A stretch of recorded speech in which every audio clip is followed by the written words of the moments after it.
Cool Air by H.P. Lovecraft. Published 1928 in Tales of Magic and Mystery, Volume 1, Number 4. You ask me to explain why I am afraid of a draught of cool air, why I shiver more than others upon entering a cold room, and seem nauseated and repelled when the chill of evening creeps through the heat of a mild autumn day. There are those who say I respond to cold as others do to a bad odor, and I am the last to deny the impression. What I will do is to relate the most horrible circumstance I ever encountered, and leave it to you to judge whether or not this forms a suitable explanation of my peculiarity. It is a mistake to fancy that horror is associated inextricably with darkness, silence, and solitude. I found it in the glare of mid-afternoon, in the clangor of a metropolis, and in the teeming midst of a shabby and commonplace rooming house, with a prosaic landlady and two stalwart men by my side. In the spring of 1923, I had secured some dreary and unprofitable magazine work in the city of New York, and being unable to pay any substantial rent, began drifting from one cheap boarding establishment to another, in search of a room which might combine the qualities of decent cleanliness, endurable furnishings, and very reasonable price. It soon developed that I had only a choice between different evils, but after a time I came upon a house in West 14th Street, which disgusted me much less than the others I had sampled. The place was a 4-story mansion of brownstone, dating apparently from the late 40s, and fitted with woodwork and marble whose stained and sullied splendor argued a descent from high levels of tasteful opulence. In the rooms, large and lofty, and decorated with impossible paper and ridiculously ornate stucco cornices, there lingered a depressing mustiness and hint of obscure cookery. But the floors were clean, the linen tolerably regular, and the hot water not too often cold or turned off, so that I came to regard it as at least a bearable place to hibernate till one might really live again. The landlady, a slatternly, almost bearded Spanish woman named Herrero, did not annoy me with gossip or with criticisms of the late-burning electric light in my third-floor front hall room, and my fellow lodgers were as quiet and uncommunicative as one might desire, being mostly Spaniards a little above the coarsest and crudest grade. Only the din of streetcars in the thoroughfare below proved a serious annoyance. I had been there about 3 weeks when the first odd incident occurred. One evening, at about 8, I heard a spattering on the floor, and became suddenly aware that I had been smelling the pungent odor of ammonia for some time. Looking about, I saw that the ceiling was wet and dripping, the soaking apparently proceeding from a corner on the side toward the street. Anxious to stop the matter at its source, I hastened to the basement to tell the landlady, and was assured by her that the trouble would be quickly set right. "Dr. Munoz," she cried, as she rushed upstairs ahead of me. "He have spill his chemicals. He is too sick for doctor himself, sicker and sicker all the time, but he will not have no other for help. He is very queer in his sickness. All day he take funny-smelling baths, and he cannot get excite or warm. All his own housework he do. His little room are full of bottles and machines, and he do not work as doctor. But he was great once. My father in Barcelona have hear of him, and only just now he fixed an arm of a plumber that get hurt of sudden. He never go out, only on roof, and my boy Esteban, he bring him his food and laundry and medicines and chemicals. Dios mío, the salamoniac that man used for keep him cool." Mrs. Herrero disappeared up the staircase to the 4th floor, and I returned to my room. The ammonia ceased to drip, and as I cleaned up what had spilled and opened the window for air, I heard the landlady's heavy footsteps above me. Dr. Munoz I had never heard, save for certain sounds as of some gasoline-driven mechanism, since his step was soft and gentle. I wondered for a moment what the strange affliction of this man might be, and whether his obstinate refusal of outside aid were not the result of a rather baseless eccentricity. There is, I reflected tritely, an infinite deal of pathos in the state of an eminent person who has come down in the world. I might never have known Dr. Munoz had it not been for the heart attack that suddenly seized me one forenoon as I sat writing in my room. Physicians had told me of the danger of those spells, and I knew there was no time to be lost. So remembering what the landlady had said about the invalid's help of the injured workman, I dragged myself upstairs and knocked feebly at the door above mine.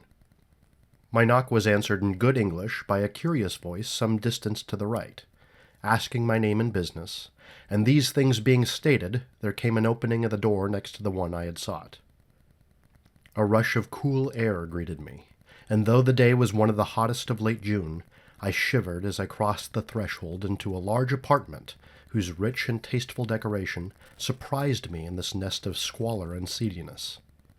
A folding couch now filled its diurnal role of sofa, and the mahogany furniture, sumptuous hangings, old paintings, and mellow bookshelves all bespoke a gentleman's study rather than a boarding-house bedroom. I now saw that the hall room above mine, the little room of bottles and machines which Miss Herrero had mentioned, was merely the laboratory of the doctor, and that his main living quarters lay in the spacious adjoining room, whose convenient alcoves and large contiguous bathroom permitted him to hide all dressers and obtrusive utilitarian devices. Dr. Munoz, most certainly, was a man of birth, cultivation, and discrimination. The figure before me was short, but exquisitely proportioned, and clad in somewhat formal dress of perfect cut and fit. A high-bred face of masterful, though not arrogant expression, was adorned by a short iron-gray full beard, and an old-fashioned pince-nez shielded the full, dark eyes, and surmounted an aquiline nose which gave a Moorish touch to a physiognomy otherwise dominantly Celtiberian. Thick, well-trimmed hair that argued the punctual calls of a barber was parted gracefully above a high forehead, and the whole picture was one of striking intelligence and superior blood and breeding. Nevertheless, as I saw Dr. Munoz in that blast of cool air, I felt a repugnance which nothing in his aspect could justify.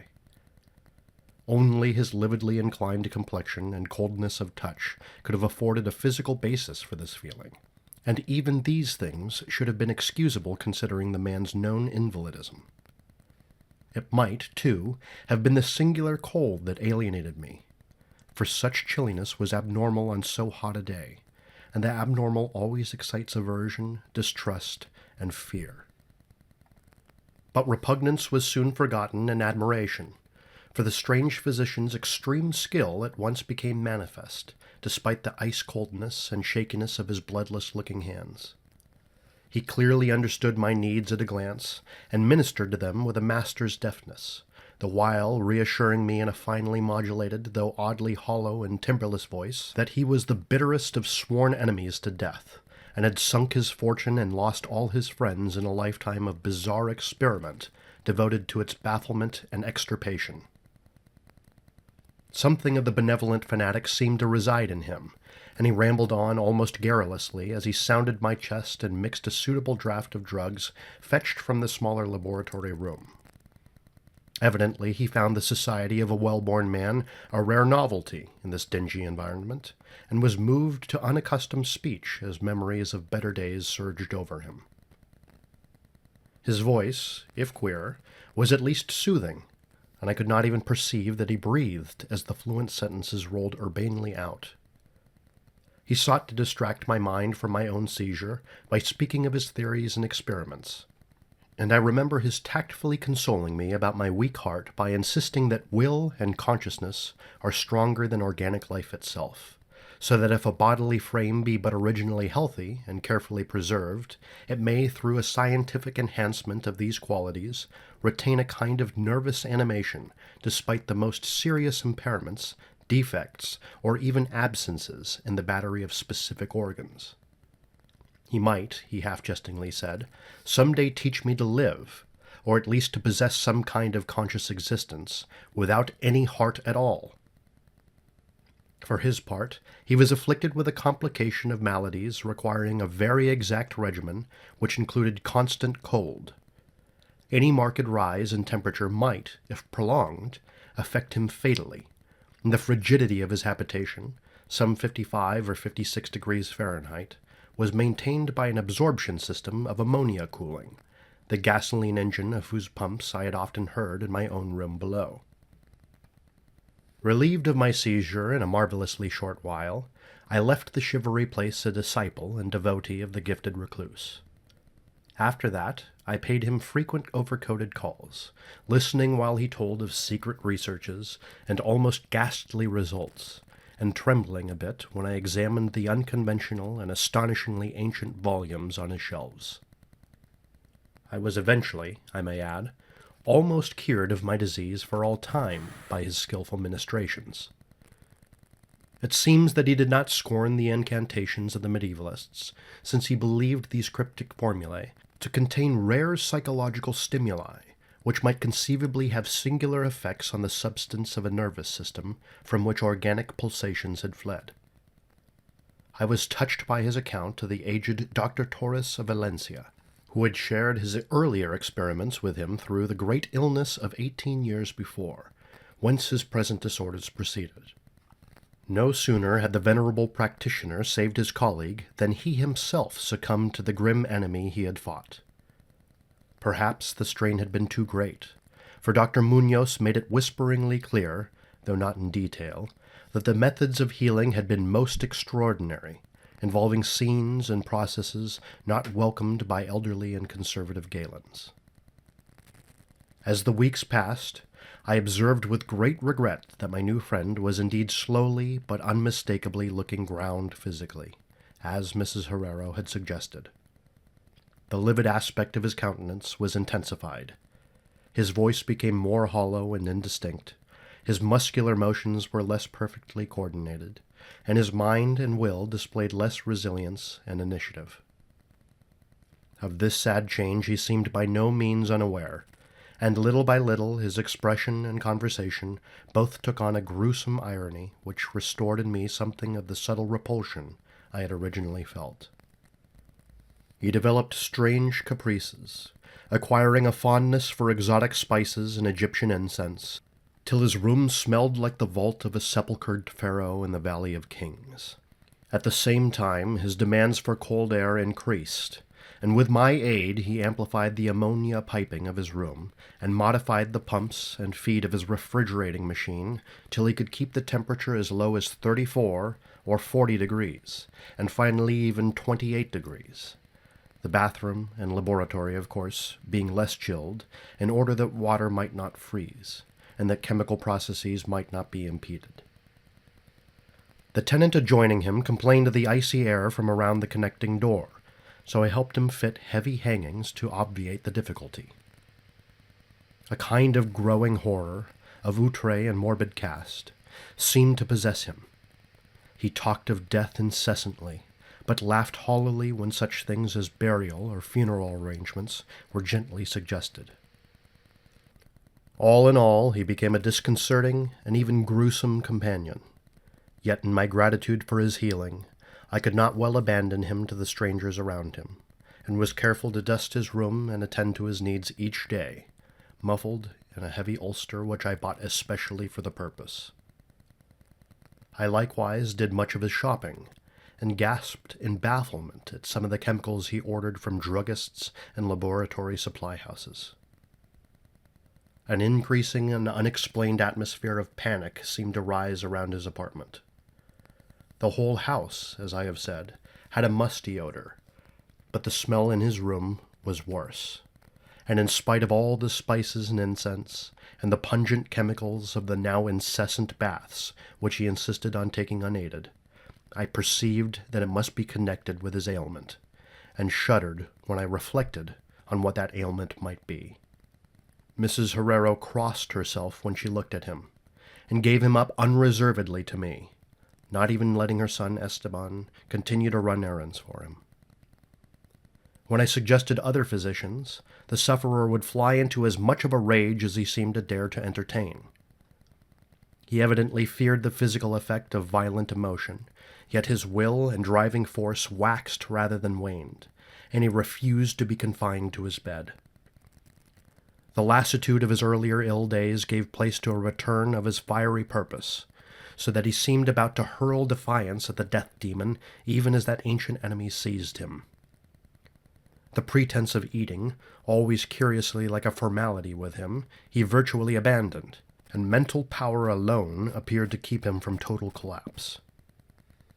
He acquired a habit of writing long documents of some sort, which he carefully sealed and filled with injunctions that I transmit them after his death to certain persons whom he named, for the most part lettered East Indians, but including a once celebrated French physician, now generally thought dead, and about whom the most inconceivable things had been whispered. As it happened, I burned all these papers undelivered and unopened. His aspect and voice became utterly frightful, and his presence almost unbearable. One September day, an unexpected glimpse of him induced an epileptic fit in a man who had come to repair his electric desk lamp, a fit for which he prescribed effectively whilst keeping himself well out of sight. That man, oddly enough, had been through the terrors of the Great War without having incurred any fright so thorough. Then, in the middle of October, the horror of horrors came with stupefying suddenness. One night, about 11, the pump of the refrigerating machine broke down, so that within 3 hours the process of ammonia cooling became impossible. Dr. Munoz summoned me by thumping on the floor, and I worked desperately to repair the injury while my host cursed in a tone whose lifeless, rattling hollowness surpassed description. My amateur efforts, however, proved of no use, and when I had brought in a mechanic from a neighboring all-night garage, we learned that nothing could be done till morning, when a new piston would have to be obtained. The moribund hermit's rage and fear, swelling to grotesque proportions, seemed likely to shatter what remained of his failing physique, and once a spasm caused him to clap his hands to his eyes and rush into the bathroom. He groped his way out with his face tightly bandaged, and I never saw his eyes again. The frigidity of the apartment was now sensibly diminishing, and at about 5 a.m. the doctor retired to the bathroom, commanding me to keep him supplied with all the ice I could obtain at all-night drug stores and cafeterias. As I would return from my sometimes discouraging trips and lay my spoils before the closed bathroom door, I could hear a restless splashing within, and a thick voice croaking out the order for more, more. At length, a warm day broke, and the shops opened one by one. I asked Esteban either to help with the ice fetching while I obtained the pump piston, or to order the piston while I continued with the ice, but instructed by his mother, he absolutely refused. Finally, I hired a seedy-looking loafer whom I encountered on the corner of 8th Avenue to keep the patient supplied with ice from a little shop where I introduced him, and applied myself diligently to the task of finding a pump piston and engaging workmen competent to install it. The task seemed interminable, and I raged almost as violently as the hermit when I saw the hours slipping by in a breathless, foodless round of vain telephoning and a hectic quest from place to place, hither and thither by subway and surface car. About noon, I encountered a suitable supply house far downtown, and at approximately 1:30 p.m. arrived at my boarding place with the necessary paraphernalia and 2 sturdy and intelligent mechanics. I had done all I could, and hoped I was in time. Black terror, however, had preceded me. The house was in utter turmoil, and above the chatter of awed voices I heard a man praying in a deep basso. Fiendish things were in the air, and lodgers told over the beads of the rosaries as they caught the odor from beneath the doctor's closed door. The lounger I had hired, it seemed, had fled screaming and mad-eyed not long after his second delivery of ice, perhaps as a result of excessive curiosity. He could not, of course, have locked the door behind him, yet it was now fastened, presumably from the inside. There was no sound within, save a nameless sort of slow, thick dripping. Briefly consulting with Mrs. Herrero and the workmen, despite a fear that gnawed my inmost soul, I advised the breaking down of the door, but the landlady found a way to turn the key from the outside with some wire device. We had previously opened the doors of all the other rooms on that hall and flung all the windows to the very top. Now, noses protected by handkerchiefs, we tremblingly invaded the accursed south room, which blazed with the warm sun of early afternoon. A kind of dark, slimy trail led from the open bathroom door to the hall door, and thence to the desk, where a terrible little pool had accumulated. Something was scrawled there in pencil in an awful, blind hand on a piece of paper hideously smeared, as though by the very claws that traced the hurried last words. Then the trail led to the couch, and ended unutterably. What was, or had been, on the couch I cannot and dare not say here. But this is what I shiveringly puzzled out on the stickily smeared paper before I drew a match and burned it to a crisp. What I puzzled out in terror as the landlady and the two mechanics rushed frantically from that hellish place to babble their incoherent stories at the nearest police station. The nauseous words seemed well-nigh incredible in that yellow sunlight, with the clatter of cars and motor trucks ascending clamorously from crowded 14th Street. Yet I confess that I believed them then. Whether I believe them now, I honestly do not know. There are things about which it is better not to speculate, and all that I can say is that I hate the smell of ammonia, and grow faint at a draught of unusually cool air. The end, ran the noisome scrawl, is here. No more ice. The man looked and ran away. Warmer every minute, and the tissues can't last. I fancy, you know, what I said about the will and the nerves and the preserved body after the organs ceased to work. It was good theory, but couldn't keep up indefinitely. There was a gradual deterioration I had not foreseen. Dr. Torres knew, but the shock killed him. He couldn't stand what he had to do. He had to get me in a strange, dark place when he minded my letter and nursed me back. And the organs never would work again. It had to be done my way, artificial preservation. For you see, I died that time 18 years ago.